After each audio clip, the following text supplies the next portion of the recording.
সে ভালোবাসি লেখিকা মারিয়া মিম ছদ্মনাম পর্ব সংখ্যা ৭। তুই আমার কাছে ভীষণ প্রিয়, কারণ তোকে দেওয়া মানুষটা যে আমার জীবনের সবচেয়ে মূল্যবান। তাই তোকেও ঠিক ততটা যত্ন রাখবো যতটা আমার সেই মেয়েটিকে রাখা যায়। তারপরের পেজে লেখা, আজ একটা মিষ্টি মেয়ের গল্প বলবো তোকে। মেয়েটার প্রজাপতি খুব পছন্দের, তাই তোর নাম দিলাম প্রজাপতি।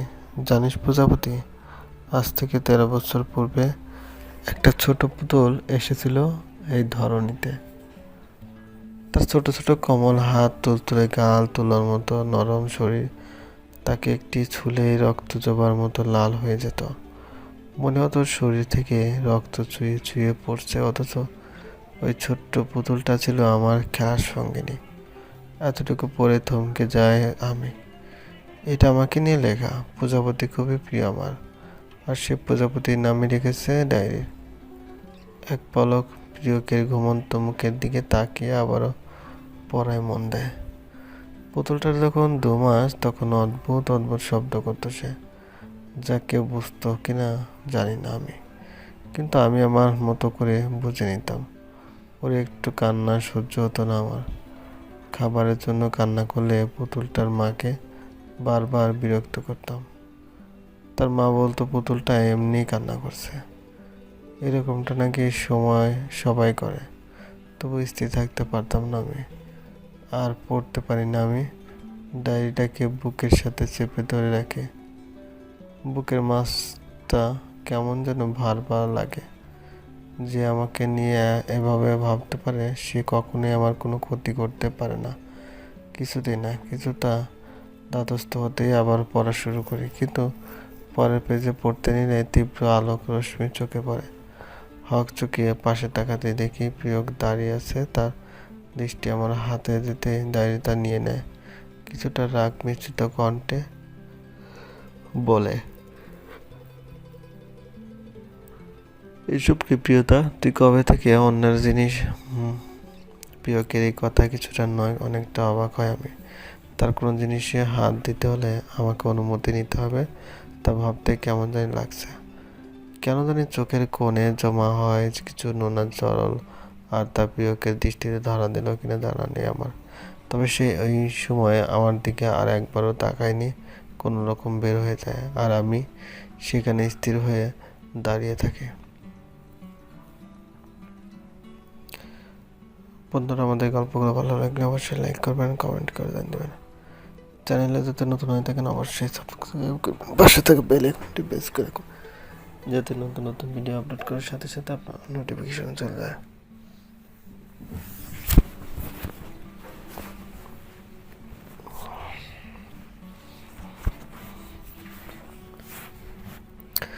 তাড়াতাড়ি সেদিকে যেতে দেখলাম প্রিয়ক তার হাত মুঠো করে অনবরত দেওয়ালে আঘাত করছে। ছুটে গিয়ে ভাইয়ের হাত ধরতেই আমার হাত থেকে এক ঝটকায় নিজের হাত সরিয়ে নেয়। 2 হাতে আমার কাঁধ ধরে ঝাঁকিয়ে রাগি কণ্ঠে বলে, এখানে কেন এসেছিস? হ্যাঁ, কেন এসেছিস? বলে ছুঁড়ে ফেলায় আমাকে। কিছুটা হেলে পড়ে আমি। ততক্ষণে প্রিয়কে নিজের মাথা নিজেই চেপে ধরে রেখেছে। হুট করে অত্যন্ত শীতল কণ্ঠ বলে, আমার কাছে তোর অনেক প্রশ্ন আছে, তাই না? জানতে চাস কেন করেছি আমি? জানতে চাই। কেন করেছিলে সেদিন ওই গরম? কেন ভাইয়া?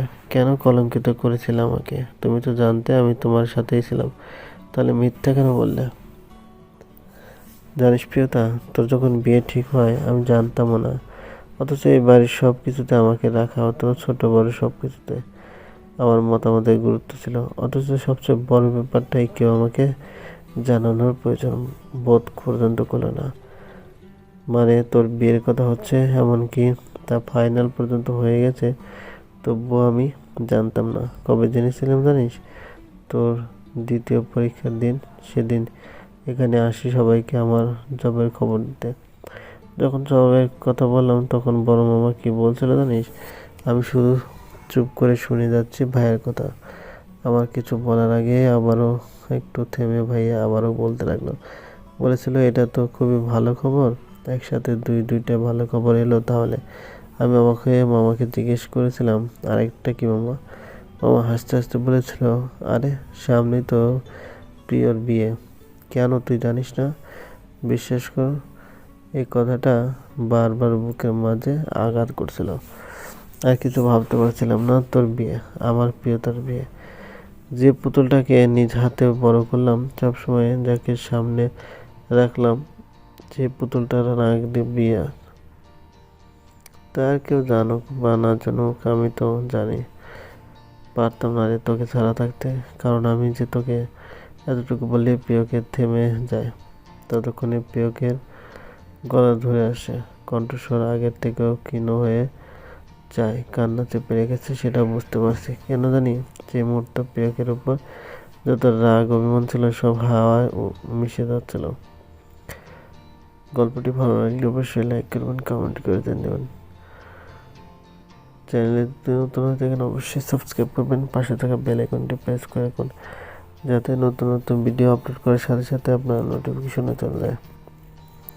অলরেডি যারা সাবস্ক্রাইব করে রেখেছেন তাদেরকে অসংখ্য ধন্যবাদ। আমার প্রিয়তার যোগ্য সে ছিল,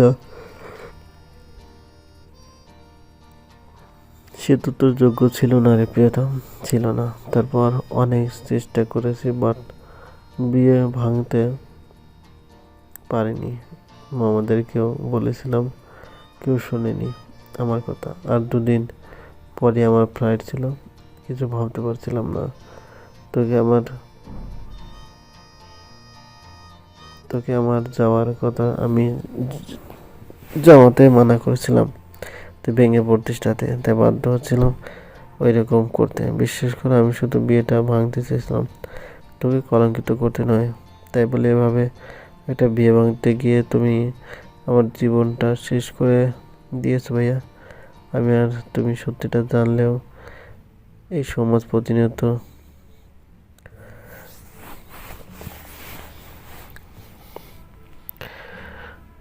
তোকে হারালে বাঁচতে পারবো না আমি। তাই নিজের মৃত্যুর সাথে আমার মৃত্যুর জন্য দোয়া করিস। বলার মতো আর কিছু খুঁজে পেলাম না আমি। তবে বুঝতে পারলাম না আমার মনে কি চলছে। প্রিয়কে আবারও বলল, আবিরকে বড্ড ভালোবাসিস তাই তো?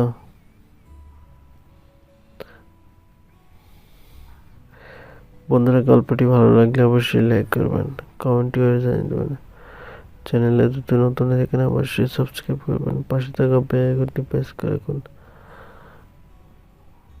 যাতে নতুন নতুন ভিডিও আপলোড করার সাথে সাথে আপনার নোটিফিকেশনে চলে যায়। অলরেডি যারা সাবস্ক্রাইব করে গেছেন তাদেরকে অসংখ্য ধন্যবাদ।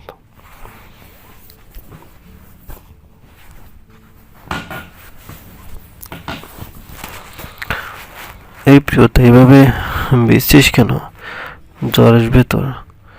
কারো ভারী কণ্ঠের আওয়াজে ঘোর ভাঙে আমার।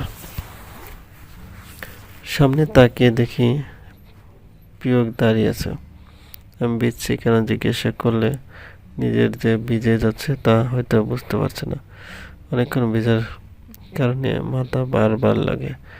একসময় ঢলে পড়ে আমি প্রিয়কের বুকে। প্রিয়কে আমাকে ধরে পাগলের মতো করছে। তাও বুঝতে পারছিলাম পুরোপুরি জ্ঞান না হারালেও সে দুর্বল ছিলাম আমি। প্রিয়কে নিয়ে ঘরে নিয়ে আসে, বিছানায় শুয়ে দিয়ে মাকে রাখতে গেলে আমি হাত ধরে নেই প্রিয়কে। তার অদ্ভুত চাহনিকে অগ্রাহ্য করে তাকে বিছানায় ফেলে তার বুকে মাথা রেখে শুয়ে থাকি আমি। নিজের শরীরের উষ্ণতা কখন যে প্রিয়কের মাঝে ছড়িয়ে গেল সে তার বোঝা হলো না আমাদের কারোর। পাখিতে কিচিরমিচির শব্দ, চোখ মেলে তাকাই আমি। সকালে হয়ে গেছে। বন্ধুরা, গল্পগুলো ভালো লাগলে অবশ্যই লাইক করবেন, কমেন্ট করে দেবেন।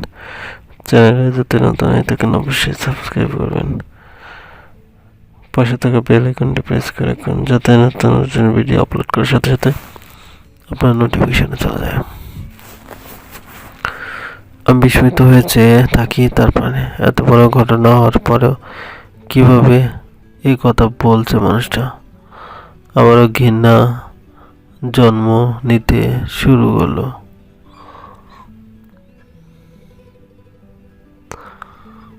প্রিয়ক আমাকে ওর বুকের মাঝে নিয়ে এলো।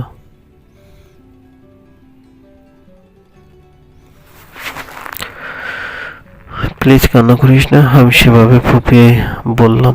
তাহলে এসব কি? মা আমি চেঞ্জ করে দিয়ে গেছে, ভেজা থাকলে অসুস্থ হয়ে পড়তে। এমনিতেই কাল জ্বর ছিল, তাই মামিকে ডেকেছিলাম। আমি কিছু করিনি, শান্ত হ। কিছুটা শান্ত হতে নিজেকে জড়িয়ে নিলাম আর বাহুডোরে থেকে